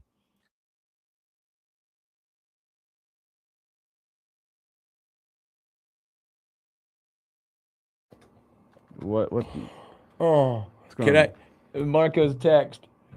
I'm going to read it. Yeah. Word. Because we're not on the air, right? I can say one of the words. Yeah, we're good. All right. It's going to make you laugh. Everybody laugh. Oh, shit. I forgot to break down the Chiefs game. Oh, wait. Never mind. That's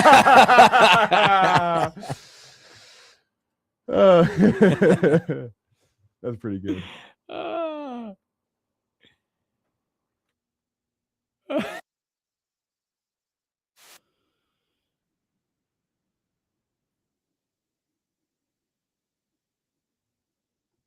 Oh, man. That was good.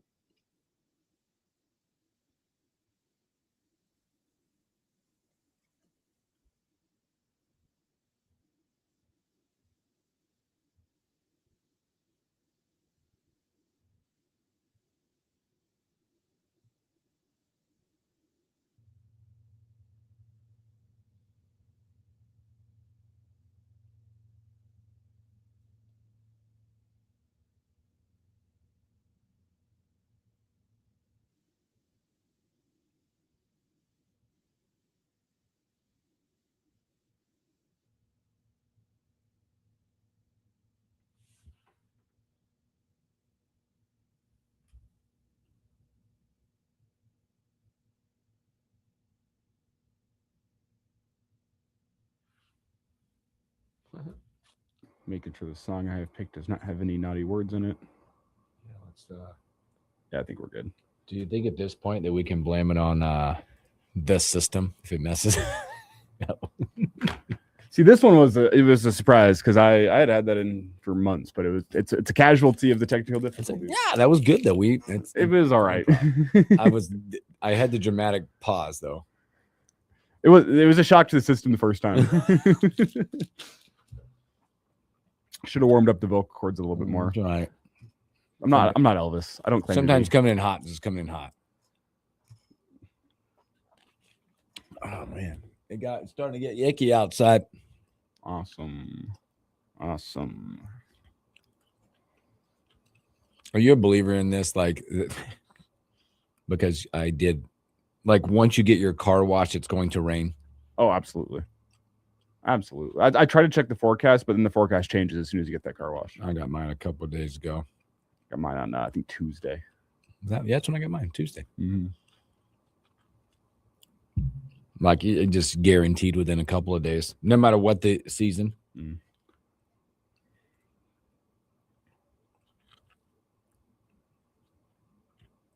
All right, we're coming back here.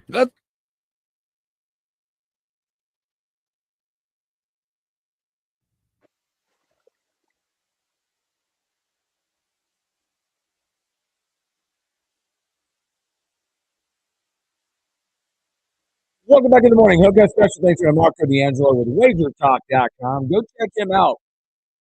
Go check those guys out on YouTube. His daily stuff is really good. I would also encourage you, again, not encouraging the betting stuff, but if you like it, go check him out. If you go back and look at his daily record, the other stuff he's really good at, he lives in Vegas, right? He's connected to the Vegas pieces out there in Vegas. Going to the WNBA. Yeah, he's really good in WNBA stuff.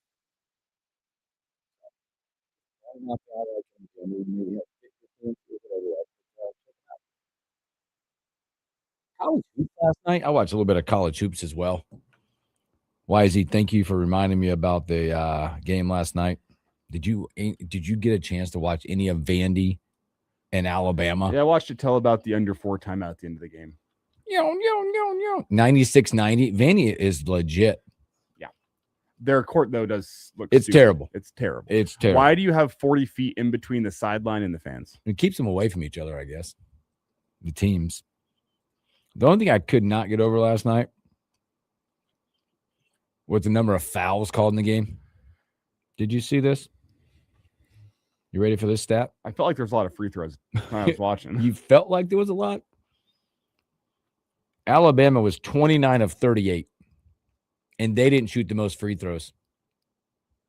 Vandy, 35 of 50. There were 64 fouls called in the game last night.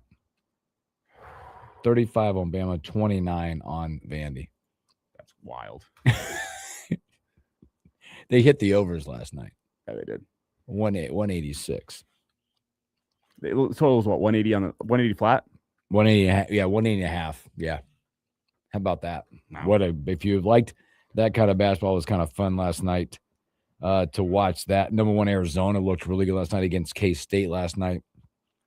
I was watching games last night because there were games out there last night. This is important during college basketball, speaking from the Nebraska perspective. Well, any team, the teams that you played and beat, watching what they do the rest of the way out. You had a bunch of those teams playing last night. Creighton, they win last night, beat Villanova. They move out the box, helps Nebraska. Mm-hmm. I want to say K-State, and I think Oklahoma lost. Yeah, Arizona kicked the crap out of K-State. Arizona's going to beat the brakes up a lot. 101-76 last night in that one. In a game with implications for Nebraska, Indiana got a win last night against Maryland. Yep. That has implications because Indiana now is to prepare for Nebraska on fairly short rest. Yes. You has been you have 2 days of prep, and then it's a morning tip against Nebraska on Saturday morning. Yeah, this was a very this was a valuable couple of days off for Nebraska before. I'm assuming they'll travel out tomorrow to get to Bloomington to be ready to go for the 11 o'clock start. But a great couple of days, like you said. We talked with Watch talking about getting the legs rest for Rank, maybe getting Oogie some extra treatment and get him back in the flow, get him some game type flow, and he can get you some minutes out there. The teams last night between Indiana and Maryland were a combined 13 of 51 from 3. Woo! Yuck. Didn't Indiana still score like 80-something points? They scored 84. They hit 8 threes, 8 of 25. They were 32%. That's below their season average. That's kind of what happens whenever you go on the road. And that's what I've said a couple times this week, is that the concern for Nebraska going on the road to Assembly Hall on Saturday morning is that this Indiana team shoots the 3-ball pretty well. I think they're around 37%. I have right here. They are.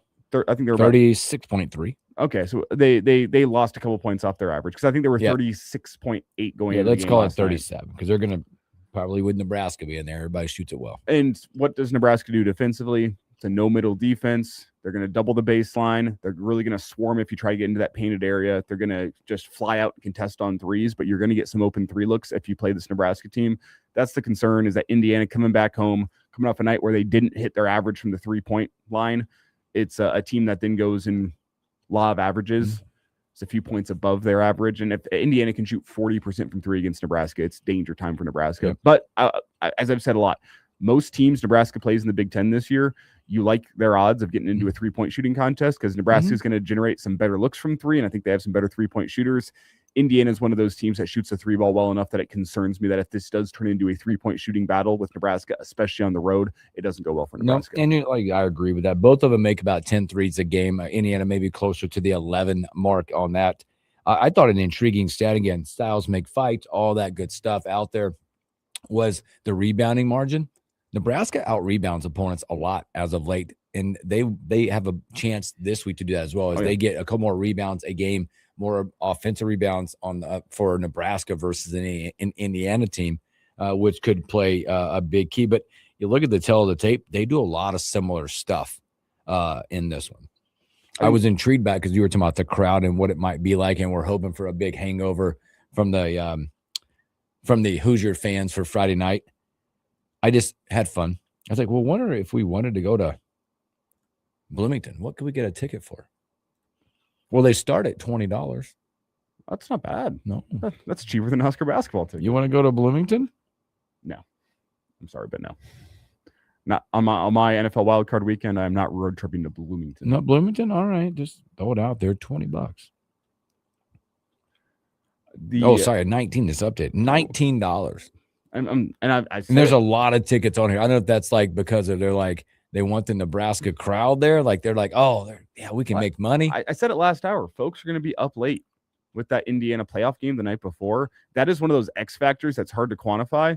How does a hungover crowd in Bloomington after their first college football playoff semifinal appearance ever, if it ends in a win, especially, and they're up partying late in Bloomington celebrating?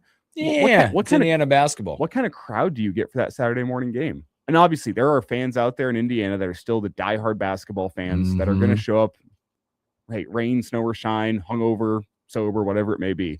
But that is an X factor in this game that's hard to quantify. Is what is the fan base after a college football playoff semifinal game? What does it look like in Assembly Hall? I would be surprised if it is your same raucous, super tough Assembly Hall. It's still Assembly Hall, don't get me wrong. But yeah, but you're not going to get that old traditional 230 Assembly Hall type atmosphere. I don't believe. No. Because some people might have turned the page.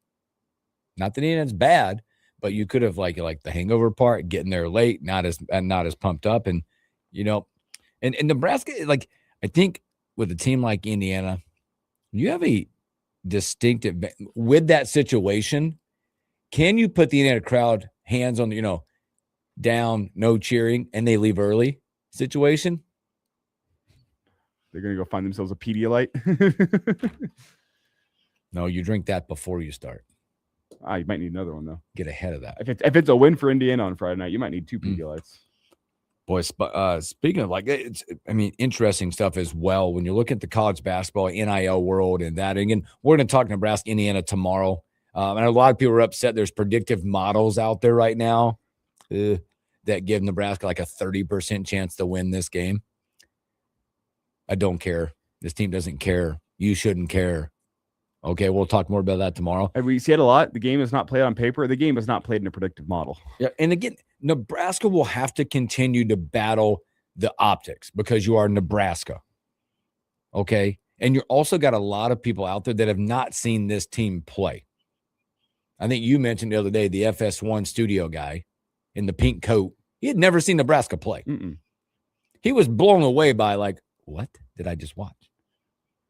And that's why Sam Hoiberg was guarding Thornton well all game. Yeah, that's what he does. That's what he does. Welcome. He's 5'10" and belongs in a conversation, not just for all Big Ten first team, all defensive team, maybe Big Ten Defensive Player of the Year. Listen, when you've got as respected coaches like Tom Izzo coming out and saying that is the hardest working kid in the Big Ten and maybe in college basketball, and he just gets after it. But again, Nebraska will have to continue to get over these optics, over these humps.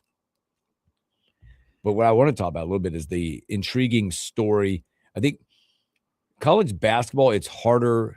It's easier to have these conversations than football because it's so much going on. And there's a finer point in basketball. Kentucky basketball is an example of NIL gone wrong or maybe complete misses. $20+ million roster. Maybe it's misses. I don't know. Maybe it could be coaching, but they lost again last night. I don't think you have to go as far as Kentucky. I think you can just go up the road to Omaha. We got a kid up there that's making millions, that's averaging 5 points a game coming off the bench. Don't want to call the kid out, but that's what's happening. Kentucky lost again to Missouri last night. Wow. But it's easier to have that conversation with a basketball team because you can zero right in on 15 guys. Mark Pope ain't going to last much longer. The NIL dollars make it easier to be a winner. NIL dollars do not make you a winner. Nope. Simple as that. And I think that is a conversation that has big importance of what's going on in downtown Lincoln right now with the transfer portal going on for football. NIL dollars can help make you a winner. NIL dollars do not make you a winner. You know what makes you a winner? Your coaching and your culture. And hey, if you can pair your coaching and your culture with some high-level talent, that can turn you into a college football playoff team, a team that's making a deep run in the NCAA tournament, whatever it may be. But it starts with the coaching and the culture. And the NIL dollars can help pair up some talent with coaching and culture, but the right coaches and the right culture can turn lesser talent into a great team. Look at Yes. Indiana. And I'm not saying Indiana is devoid of talent because Indiana has some great players on that roster. No, but it all Surratt's goes like great. this. Roman Himby's great. Fernando Mendoza is great. But you have a lot of guys that went under-recruited, whether it was out of high school, out of the portal. Hey, if you just go like for like in terms of athletic ceiling, Indiana shouldn't be beating Ohio State. They shouldn't be beating Alabama. But what do they have? They have the right talent paired with the right coaches and the right culture. Synergy. It's all there. And now they have some serious NIL dollars. That's why I said last hour, if you're not paying attention, Indiana is a football power. They are one of the top 5 programs in college football right now, and that has staying power. With all the pieces that you just talked, yes. But they have where it started with Indiana. It was not NIL. It was not having overwhelming talent out of the transfer portal. It started with the right coaching and the right culture. The right coaching and the right culture turned guys into players. Does that make sense? Yes, absolutely. It's just an intriguing conversation when you look at programs that are, and I think basketball is easier to look at because you're like, oh, because you can compare and contrast. Look what's happening in Lincoln. Coaching and culture. Kentucky. And I'm not saying they're whatever, but like, look. I'm taking the coaching and I'm taking the culture of Nebraska over Kentucky 7 days a week. 99 times out of 100. Paper champs, floor champs.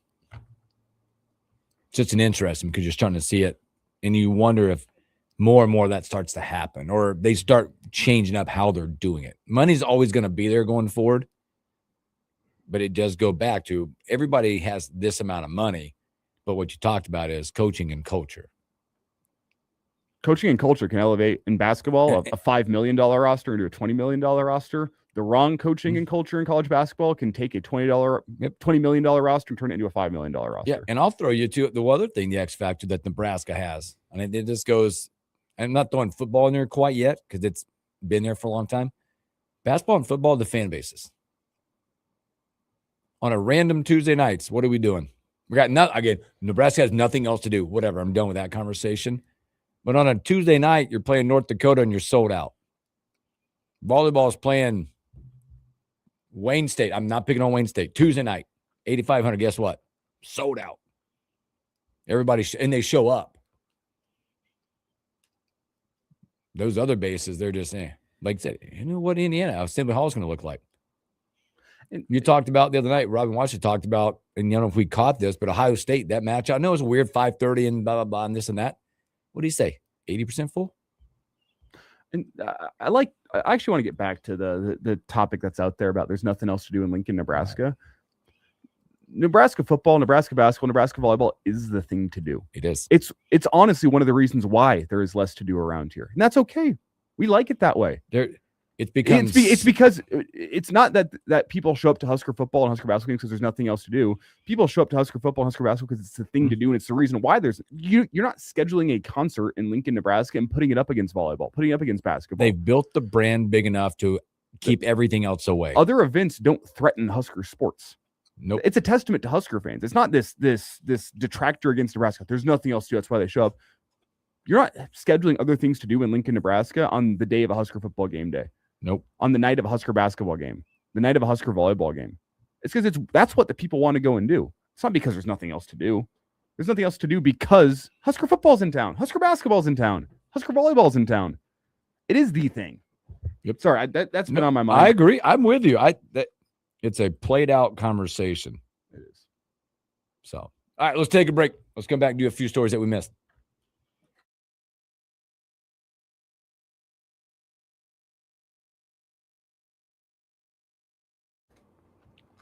So played out.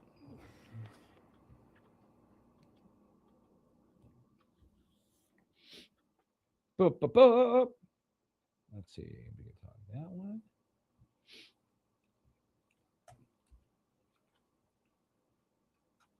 I nothing more than like watching those teams that spend all that money just keep getting beat. All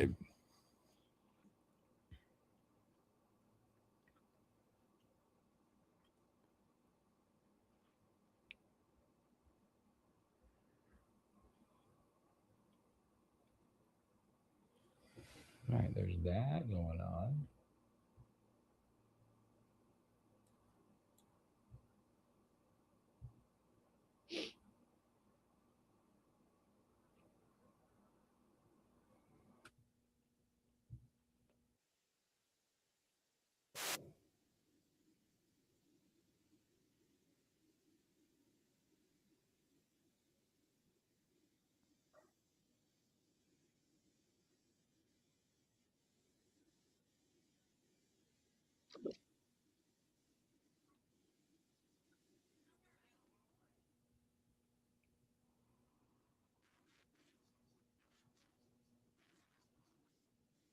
No.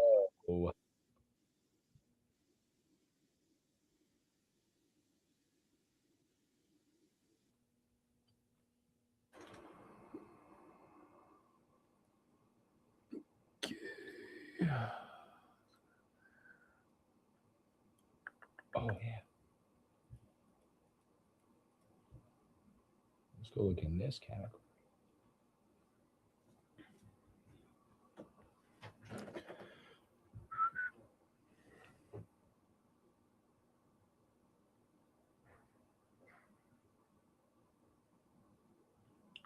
I think it's blowing up. What is? Golf World. Golf World? I think Live is blowing up. What do you mean? Why do you say that? I'm just reading all these reports coming up. Well, Koepka not playing anymore. Oh, blowing up in a bad way. Yeah, Koepka not playing anymore. There's a lot of speculation now around Bryson DeChambeau. And I say good. Oscar Batia. I like him.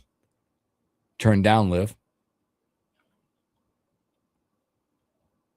I think it's interesting. Good. I don't think and there's great talent out there. I don't think the golf world is big enough for two competing golf leagues. And it's clear that, hey, Live has done well with their online presence, but in terms of TV viewership, PGA Tour is king. I am one. I don't know. There's probably a lot of people like me. I've never watched one swing of a Live golf tournament. I've watched some highlights online. Live? Nah. They have it. Anybody who's went there, like they just have it. We're coming back. All right.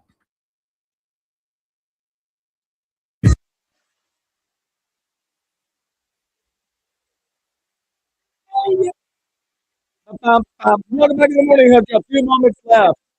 If